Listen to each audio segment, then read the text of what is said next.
Some people feel lonely even when they are surrounded by others, and most of them do not understand why.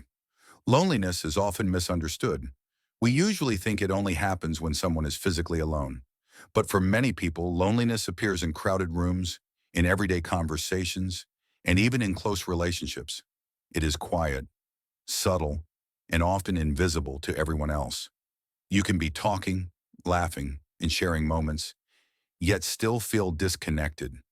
Not because something dramatic is happening, but because something important is missing. Sometimes it is the feeling of being truly seen. Sometimes it is the absence of emotional safety.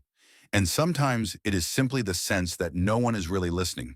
This kind of loneliness does not announce itself loudly. It does not demand attention. It stays quietly in the background, making people wonder why connection feels shallow, even when life looks full from the outside. Many people do not talk about this experience, not because it is not real, but because it is difficult to explain. How do you say you feel alone when others assume you should not? Often, this loneliness comes from a gap between what we feel and what we are able to express. We may share facts, updates, and small talk while holding back emotions, doubts, and deeper thoughts.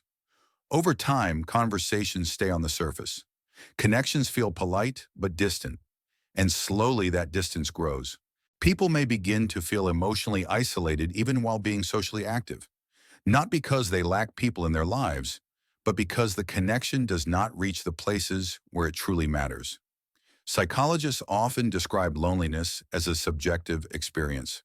It is not measured by how many people are around us, but by the quality of emotional connection we feel. Two people can be in the same situation. One feels deeply connected, the other feels completely alone. Because loneliness is not about presence, it is about resonance, about feeling understood, accepted, and safe enough to be real. Feeling lonely does not mean something is wrong with you, and it does not always mean something is missing from your life. Sometimes it is simply a signal, a quiet reminder that connection is not about being surrounded by people. It is about being emotionally present with others and with yourself.